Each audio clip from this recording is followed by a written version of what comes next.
ትላንት የተከናወነ አንድ ክንውን አለ።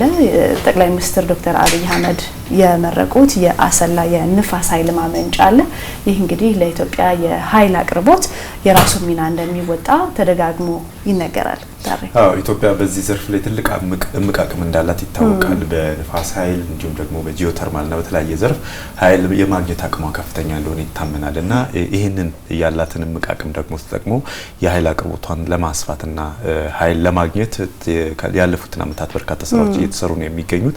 ትላንትናም የተመረቀው የአሰላ የንፋስ ኃይል ማመንጫ አንዱ ከሌሎች ከተመረቁት ጋር ተያይዞ አንዱ የኃይል አቅርቦት ፍላጎትን ከፍ ለማድረግ እየተሰሩ ካሉ ስራዎች አንዱ ማሳያ ነውና ስለዚህ ይሄ ደግሞ በሀገሪቱ በተለይም ከኃይል አቅርቦት ጋር ተያይዞ ያለውን ክፍተት ለመሙላት ትልቅ አቅም የሚፈጥር ስለመሆኑ በተለያየ መንገድ እየተገለጸ እንዳለ እናውቃልና ይሄን በተለይ ኢትዮጵያ ያላትን የኃይል ማመንጫ አቅም በመጠቀም እንደ ሀገር እያደገ የመጣውን የኃይል ፍላጎት በአስተማማኝነት ለመመለስ እየተሰራ ስለመሆኑ ማሳያ ነው።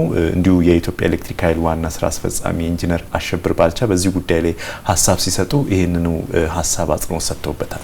ኢትዮጵያ ከውሃ ከነፋስ ከፀሐይ ከጂኦተርማልና ከባዮጋዝ የታዳሽ ኃይል አቅም እንዳላት ያነሱት ዋና ስራ አስፈጻሚው በትላንትናው ዕለት የተመረቀውን የአሰላ የንፋስ ኃይል ማመንጫን ጨምሮ በተለያዩ የሀገሪቱ አካባቢዎች ዘመንና ትውልድ ታሳቢ ያደረጉ የኃይል ማመንጫ ፕሮጀክቶችን በመላው ሀገሪቱ መገንባት መቻሉንም እንዲሁ አብራርተዋል።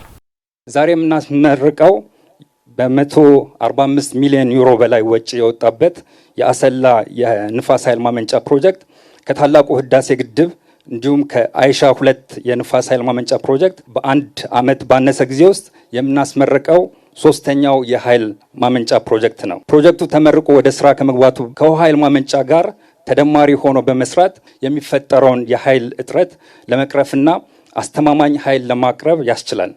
ዛሬ ለምርቃ ዝግጁ ያደረግነው የአሰላ ንፋስ ኃይል ማመንጫ ፕሮጀክት ጨምሮ በቅርቡ የተመረቁ የኃይል ማመንጫ ፕሮጀክቶች በጥራት ተጠናቀው ወደ ኦፕሬሽን እንዲገቡ መንግስት የሰጠው ልዩ ድጋፍ፣ ልዩ ትኩረትና የአመራር የኤሌክትሪክ ተደራሽነትን ለማሳደግና እያደገ የመጣውን የኃይል ፍላጎት ለማሟላት ተጨማሪ አቅም ፈጥሮልናል።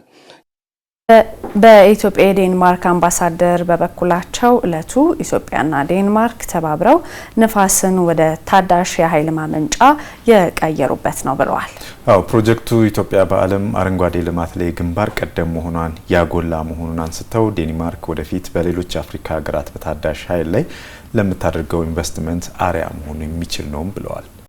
The inauguration today also underscores የዛሬው ዕለት ኢትዮጵያ በዓለም አረንጓዴ ልማት ሚና ላይ ግንባር ቀደም መሆኗን ያጎላ ነው። ይህ የሆነውም የተከበሩ ጠቅላይ ሚኒስትር አብይ አህመድ በሚያራምዱት የአረንጓዴ አሻራ መርሃ ግብር አማካኝነት ነው። ዴንማርክ ይህን መሰል ተግባር እንዲቀጥል በብርቱ ትደግፋለች። ለኛ የአሰላ ኃይል ማመንጫ የመሰሉ ፕሮጀክቶችን መደገፍ ለታዳሽ ኃይልና ቀጣይነት ላለው እድገት ያለንን ቁርጠኝነት የሚያንጸባርቅ ነው። የአሰላ የንፋስ ኃይል ማመንጫ የዴንማርክ መንግስት ወደፊት በአፍሪካ ሀገራት ለሚያደርገው የታዳሽ ኃይል ኢንቨስትመንት እንደ ማሳያ ወይም ሞዴል የሚሆን ነው። For future renewable investments across the African continent